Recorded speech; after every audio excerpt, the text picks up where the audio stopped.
Heading south of the Mason-Dixon, this is the Week in Review at the Abbeville Institute. Here is your host, Brian McClanahan. Welcome back to the Week in Review at the Abbeville Institute. This is your host, Brian McClanahan, and this is episode 161, covering the week of March 11th through March 15th, 2019.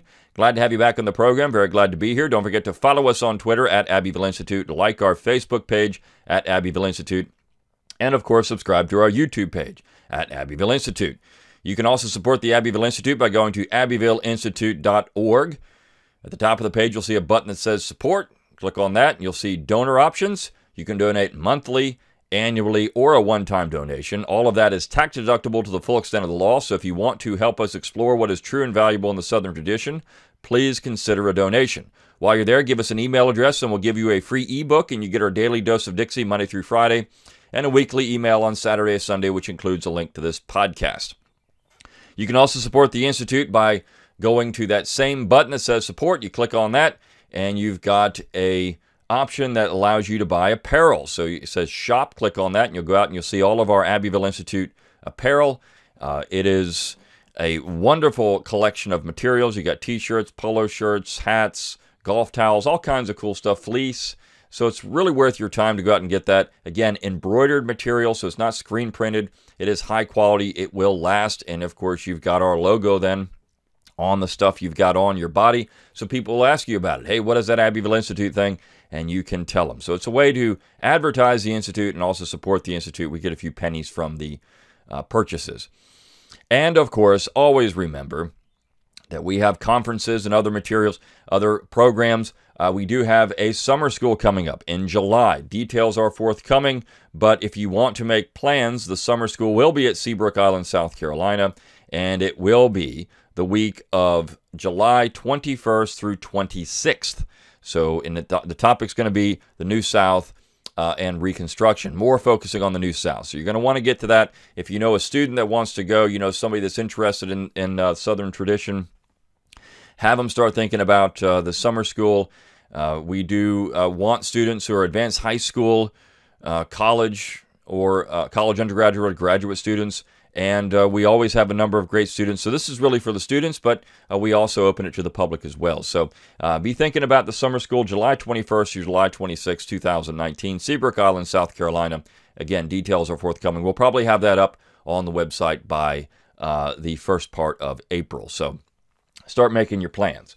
Okay, all of that said, let's talk about the week at the Institute. And of course, how can we go a whole week without talking about the crazed lefties and what's going on around the South and the things that are happening that you just, if this was 50 years ago, even during the height of the Civil Rights Movement, none of this stuff was contemplated. But here we are 50 years later, and it seems like on a daily basis, we have more crazed lefties out attacking statues or symbols, whatever it is. Somebody's trying to tear down something of Southern history. Now, one thing that's interesting, somebody actually posted in our private group, it's our closed group, a Facebook group. If you want to join, just go onto our Facebook page and ask to join the group. Somebody posted in that group, and it's a wonderful place for conversation for like-minded individuals, that they've gone out and done some research, and I think that we need to do more of this. And they started looking at how many monuments to Union soldiers there are in the North, and when were these monuments built? And so this person went out, I can't remember if it was in New York or in Massachusetts, one of those two states, and they found that there were hundreds and hundreds of quote-unquote Civil War monuments, just like the Confederate monuments in these little towns across the North, and they have a single soldier at the top, just like they do in the South, and they're dedicated to the soldiers. And so they were all built about the same time, about the same years. I mean, you start looking at this and start thinking logically, okay, so the North is building monuments, the South is building monuments. Gee, I wonder if it has anything to do with the fact that we're at 25 years out or 50 years out or 100 years out, and that's when people are starting to or 75 years out, and that's when people are starting to think about, you know, it'd be nice to honor the soldiers that are the men that were in our family that died or served, whatever the case may be, and this is what we want to do to honor their memory. Gee, that might be something interesting. No. See, those monuments were built to good men, while the Southern monuments, it doesn't matter when they were built, those were to good men. The Southern monuments were to evil, devil incarnate here. We've got these people with horns and tails, and we have to make sure that they're torn down. You see, because they're the drunken vomit of civilization, as Sumner said, Charles Sumner said in the 1850s. This is the issue. You see, the South, Southerners are just oligarchic jerks who simply wanted to abuse people, and so they have to be torn down, whereas these noble Union men, by the way, these noble Union men supported building Confederate statues, so, I mean, Confederate monuments. But regardless, these guys, they're okay because they fought for a noble cause of saving the Union, not freeing the slaves, because there were desertions when that became a war aim. Even though near the end of the war, that was essentially, the Emancipation Proclamation made ending slavery, at least in theory, a war aim. But some men, left the army because of that. Others reluctantly signed on and did it. Okay, well, if we're going to do this, might as well do that. But still, for several years, these men fought to save the Union, not free one slave. But hey, that's a noble cause, centralizing power, making sure we kill people because they want to exercise their right of self-determination. That's a good cause. So their statues are going to stay up. But those in the South, men who weren't fighting for slavery at all because they didn't own slaves, in fact, most of the Confederate soldiers didn't own slaves. They were fighting for independence, but that's an ignoble cause. So we can't have that one there. So we have to tear that down. I mean, this is the logic, the kindergarten logic of the left. You see, it's kindergarten. It doesn't pass for anything intellectual at all. But here we are, and in fact, the first piece of the week by Boyd Cathy talks about the Confederate Flag Day there, Confederate Flag Day in North Carolina and Raleigh. It's held every year. It has been for over 30 years. And now the lefties decide that they're going to go out and attack those that go to the Confederate Flag Day there in Raleigh, where they hoist a flag at the top of the old Capitol building, and they have a speaker come in. This year it was Jack Kerwick. And, of course, Boyd Cathy is one of the organizers of this event, has been for a while. And he is now attacked. So as these people are leaving the building, there has to be police there to protect the people who are at the building from the crazed lefties who are out there yelling and shouting and holding up signs and cussing at little kids. I mean, these people are just good people. They're just good people concerned that there are some evil devils in the old Capitol building there in Raleigh. So they have to come out and just yell obscenities at kids, because nothing says a good person like yelling obscenities at kids. I mean, when I think of good people, that's the first thing I think. I wonder if that good person yells obscenities at kids, because that really defines. I mean, how about Beto, right? Who talks about going out and running over kids. I mean, hey, what's the difference? You got a guy that wants to run over kids in college as a young man writing literature, and you've got people now that are yelling obscenities at kids. I mean, it seems like they go hand in hand, right? So what's the difference? No big deal. This is what we're going to do now. And so Boyd talks about how these people were holding up awful signs, and who these people were. First of all, they're most of them are privileged white kids. These aren't people out there who are, they go to college in North Carolina, whether it's Duke or University of North Carolina. A lot of them don't work. I mean, they're living on mommy and daddy's dollar, and this is the kind of thing they do. They're professional malcontents, essentially. And it wasn't a group of people who were, downtrodden and shoved in the gutter by crushing poverty or by racism, whatever it is, whatever thing that it might be. These aren't your 1960s civil rights activists who are peacefully protesting legal segregation. These are people that are just living in their mommy and daddy's basement, or perhaps going to college somewhere on mommy and daddy's dollar, and they're out protesting because they've got to shove it in the face. And of course, Boyd also sent around an email from one of these people, and it's amazing. It's a comment that was placed on a website that the article also appeared on reckoning.com, which is A great website, reckoning.com. But this comment from this individual, I mean, these people are lunatics. Because they're just going to get in our face, and they're old. Boyd's old, and all these people are young, and this is the future. We're the future. We're going to keep getting in your face. Essentially, they're advocating violence. This is French Revolutionary kind of nonsense. But that's where we are in America, where we have these people that firmly believe that Robespierre would be more desirable, and I mean, they don't say it, but I'm sure they would think so, than a simple monument to a Confederate soldier where there are millions of people in the South descendant from those Confederate soldiers. But no, those people are all bad. Anybody that wants to say, hey, that's my ancestor and leave that monument alone, no, you're evil now. Now think about what society we live in when that's the case, where you can't even honor your ancestors. How despicable is that? That is the sign of extreme decline of civilization. There's no other way to describe it. But that's where we are in 2019. So you got these crazed lefties who are out there shouting, yelling, getting in people's faces. And then on the other hand, you have the situation in Mississippi, which Paul Yarborough talks about on Wednesday, where you have some protesters on the University of Mississippi campus.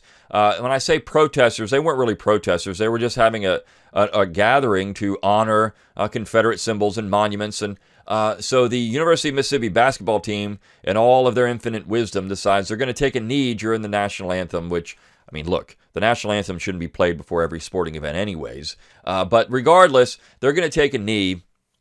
And they're going to show their solidarity with people who are opposed to these evil people that came on campus. You got the athletic director saying this, the basketball coach at University of Mississippi, and it's because all these people are just stupid. And so what Paul Yarborough says is that you have all these noble Mississippians, because this is our house, they say. Of course, these Mississippians are from places like New Jersey and I think Kansas or somewhere like that.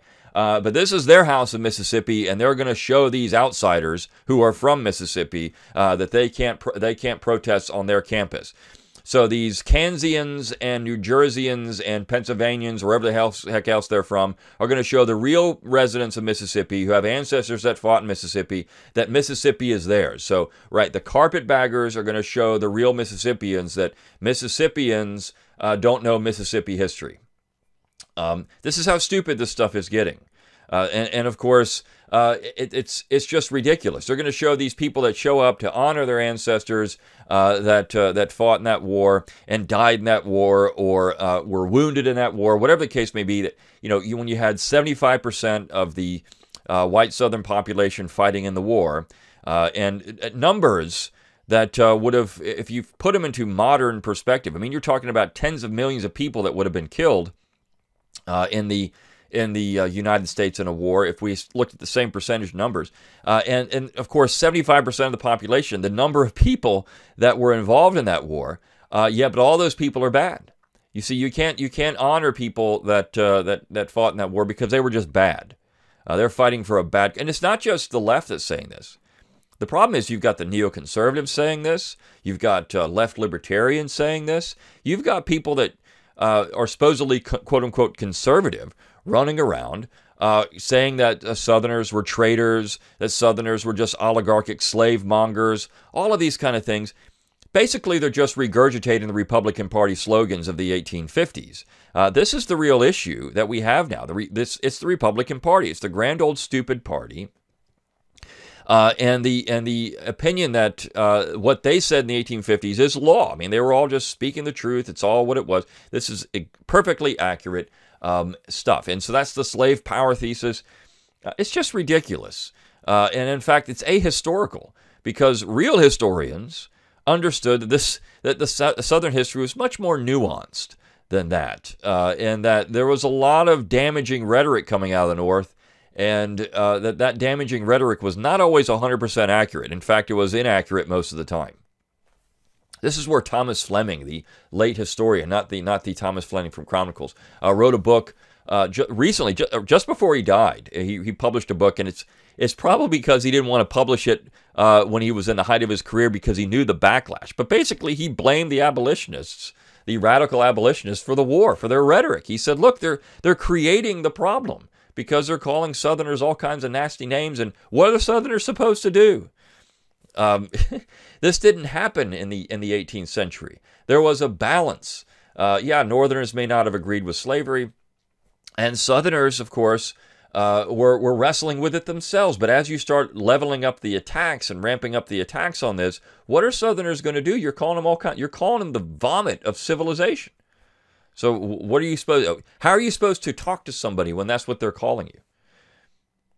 It's virtually impossible. So, but this is where we are with that. Now, of course, then you have Phil Lee's piece on Thursday, Leave Confederate Statues Alone. And he brings up a good point about this. When Vietnam veterans were coming back from Vietnam, these people were spit at and called all kinds of names. And there was a great movement to stop doing that. We're going to honor veterans. We're going to honor veterans. We're not going to call them baby killers and all kinds of other things. We're going to ensure that these people are respected. And so today, Vietnam veterans are respected. These were men doing their job. These were men who were drafted, who were sent over there, who didn't have a choice. But the problem is, the same type of reverence or respect is not given for the Southern soldier in the war. And so in this piece, it's an interesting piece. He says, quote, "Few today appreciate the magnitude of their sacrifice. About 300,000 Confederate soldiers died when the region's population was only 9 million. If the United States were to suffer proportional casualties in a war today, our losses would total 11 million, which would be 26 times greater than our dead in World War II. Given such loss, the Confederate soldiers' surviving family members wanted to memorialize them. Memorial Day evolved after federal occupation troops observed Southern women spreading flowers upon the graves of their husbands, sons, and brothers during the war. A year after the war, the ladies of Columbus, Mississippi, strewed flowers on the graves of both Confederate and Union dead in the town's Friendship Cemetery. Their gesture started a movement that spread in the North. May 30th became selected as National Memorial Day in 1868. Now, the one thing I'll quibble with this is actually the first annual observation was Columbus, Georgia, and that Columbus, Mississippi event took place the day before, but it was the ladies of Columbus, Georgia that organized this. Since the war had impoverished the South, the Southern ladies could do little more than lay down flowers. In fact, the James Ryder Randall, who wrote the state song Maryland, My Maryland, actually wrote a poem about at Arlington, where he talks about how the ladies went out and tried to put flowers on the graves of Confederate soldiers at Arlington Cemetery, and they were run off by soldiers with bayonets. And then the flowers were moved, and they were placed on the Union soldiers' grave. Well, a storm came through the next day, and this is true events. A storm came through that day, and all the flowers were blown onto the Confederate soldiers' graves. It was divine intervention, right? So James Ryder Randall wrote a poem about that. It's very interesting. But he talks about how the sacrifice of these people, and he says, it took years, but eventually the public abandoned the mockers and gave Vietnam vets due credit, thereby underscoring the maxim, whoever marries the spirit of his age will find himself a widower in the next. Thus, we should be aware that decisions to tear down century-old monuments put us at risk for remorse in the future. Dishonoring such monuments demeans later generations of American warriors who were inspired by the courage of the Confederate soldier. Consider, for example, that post-Civil War Southerners consistently come to our nation's defense more readily than did other Americans. Presently, 44% of our military are from the South, even though it represents just 36% of the nation's population. And he gives some examples of great Southerners who fought in wars in the 20th century. And he says, finally, toppling Confederate statues has evolved into a mob sport with impunity for the vandals. Since such conduct requires no more courage than kicking a puppy, we may wonder what comes next. Arcata, California has already moved a statue of President McKinley. Notre Dame University has covered a mural that celebrates Christopher Columbus's discovery voyages. Anti-statue activists are behaving much like the leaders of the former Soviet Union, where censorship and rewritten history was part of the state's effort to ensure that the correct political spin was put on their history. In response, George Orwell warned, the most effective way to destroy people is to deny and obliterate their own understanding of their history. This is the question, and things like, I think it was University of Pennsylvania, the students in all their infinite wisdom there in the literature department decided that William Shakespeare was white supremacist and he needed to come down. Now, this is indicative of the educational environment of our modern academy. These people don't know anything. And so it's not always their fault. You almost have to have pity for them because the professors that are teaching them don't know anything either. And they don't know anything because they're going to graduate school. And in graduate school, you don't really learn anything. Your learning takes place outside of that. You learn some of the fashionable trends, and this is where you get where you get graduate students that's just fresh out. They have ingested this slave power thesis because that's the modern trend. You have, for example, Matthew Karp there in Princeton is a big star now because he wrote a book bashing John C. Calhoun and the slave power and Western expansion. Wow, I mean, it takes a lot of courage to do that. I mean, to go out and stand out there and say, you know what I'm going to do? I'm going to take down John C. Calhoun. I'm going to stick it to the man because nobody's attacking John C. Calhoun. I mean, this is how stupid these people really are. I mean, nobody, the entire world seems like is against John C. Calhoun. But no, this guy is trendy. He's on the edge. He's on the cutting edge of the historical profession because he's doing something nobody else has done. He's taken down the man. He's a socialist. So you've got Matthew Karp at Princeton, along with his fellow lefty buddies there, it's just. It's silly to think that these people are somehow on the cutting edge of society and anything. It's just the acceptable opinion, and so it's groupthink, and so this is what the historical profession thinks is great, which is why they say this book is great. So you're not really doing anything that's thought-provoking. You're just regurgitating 1850s nonsense, and that's all that's happening. Or 1840s nonsense, or whatever. Before the Republican Party, there were those slave power people who were running around too. Or this is Kevin Cruz, his buddy at Princeton. Same thing. I mean, I'll never forget. I asked Kevin Cruz one time, he's a Twitter Brigade historian. He makes a lot of noise on Twitter and social media about how smart he is. And I asked him just to show me, give me one example of where a Confederate statue, the inscription was, and there's physical evidence that said this statue was dedicated to white supremacy. And so he showed me David Blight's book, which doesn't do any of that. He talks about some of these celebrations and how there were people there that were honoring the Confederacy, but that was his whole point. So I said, well, that doesn't show me anything. That David Blight's book doesn't even refute what I'm saying. And so he blocked me on Twitter because he couldn't come up with an example. These people just run around their own little world. They're just myopic. They don't know anything. And this is the problem that we have. And that's because, again, they're not learning anything. So it used to be that wasn't the case. It used to be that we actually had historians that understood the South and were nuanced about it. And one of the Friday piece by Vito Musamelli actually goes through the differences between the Confederate Constitution and the U.S. Constitution. I would be shocked if people like Matthew Karp have ever read the Confederate Constitution, or Kevin Cruz have ever read the Confederate Constitution. I would be absolutely shocked. I don't think they have, because if they had, they would look and see, well, gee, the difference between the Confederate Constitution and the U.S. Constitution, there's a lot of them there, and it's not just slavery. In fact, there's not really a whole lot of difference between the Confederate Constitution and the U.S. Constitution in regard to slavery. Yes, slavery is explicitly recognized in the Confederate Constitution, and it says that the central government cannot abolish slavery, though, newsflash, the central government in the Confederacy was thinking about doing that at the end of the war, 1864. But regardless, at least Jefferson Davis was. Regardless, there's no difference between that and the U.S. Constitution. Republicans openly said, before the war began, we cannot abolish slavery in the southern states. We don't have the power to abolish slavery. We cannot do it. In fact, the Corwin Amendment, which was really the Lincoln Amendment, said that. I mean, look. They were saying, we won't abolish slavery in the South. We'll even pass a constitutional amendment that says we won't do this. What's the difference between the Confederate Constitution and the U.S. Constitution on slavery then? The Confederate Constitution talked about the fugitive slaves and how, of course, they used the term slave and how that was required. But that was required in the U.S. Constitution. There's really no difference here. The states could do whatever they wanted in the Confederate Constitution. They could abolish slavery if they wanted. You could have free states in the Confederacy.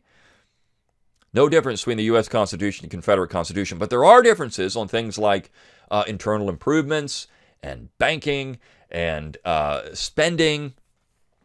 There are differences in the powers of the states where sovereignty is expressly recognized. There are differences in the powers of the executive branch.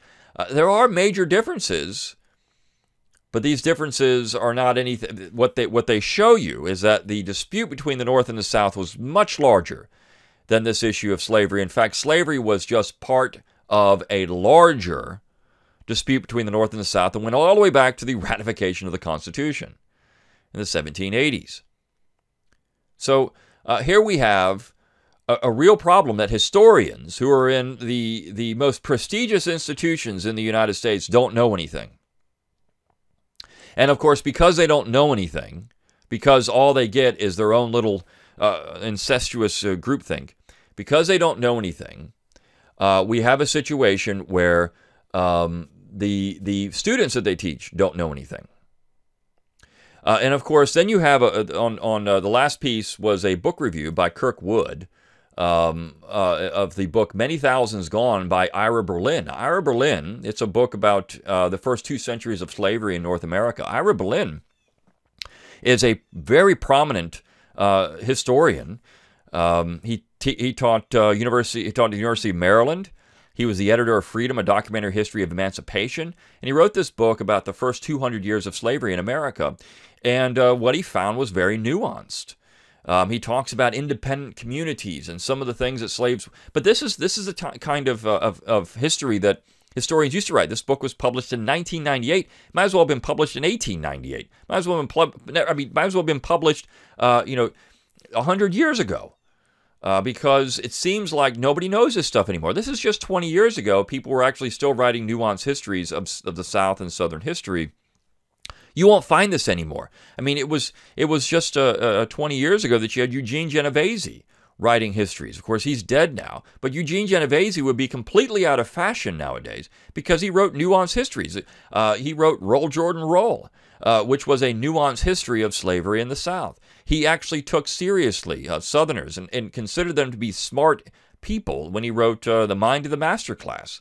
I mean, you can't write these books anymore because they would be considered to be just apologetic for the South. And Genovese was critical of the South. But he took seriously their arguments, and he considered them to be intellectual people and he took their arguments seriously. They weren't just demons. They weren't just people with horns and tails. There was actually some nuance and something valuable to learn from them. And Genovese was on the record saying this. So he talks about the complicity, and Berlin does, the complicity of Africa in the slave trade. And this is something that you can't even say anymore. Why? I mean, if we want to understand, if the job of a historian is to understand a people in a place, then you have to take everything together. And even if it doesn't fit with your political worldview, you have to write it. And so Kirkwood says, if slavery varied over time, so did the African-American life and society with its rural versus urban communities, free blacks and slaves, not to mention real differences between Creoles, Africans, and African-Americans that made for important and lingering class distinctions. Race, according to Professor Berlin, was not the only marker or a marker of status. Family life, we're informed, was more stable and sustainable for the charter and revolutionary generations because of more favorable male-to-female ratios and higher birth rates, and less so for the plantation generation. This disparity was the product of the plantation revolution of the 1700s and the great increase in demand for labor together with the less selectivity on the part of African slave raiders.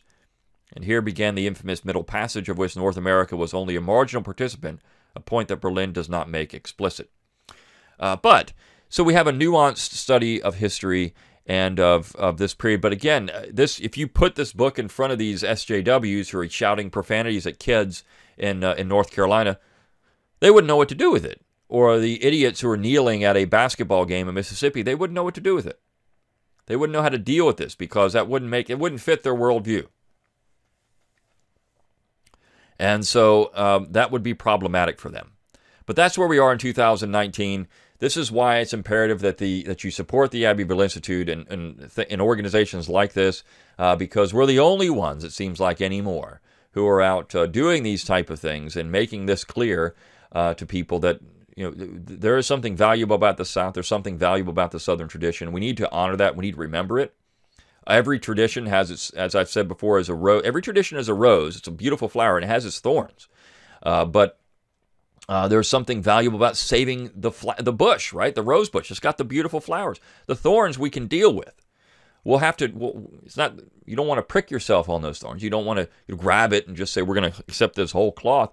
But you certainly want to preserve the flower and preserve the bush itself. And that's the tradition of the South. And it has something valuable to say about modern American society. And it has something valuable to say about Americans in general. So with that said, until next time, good day.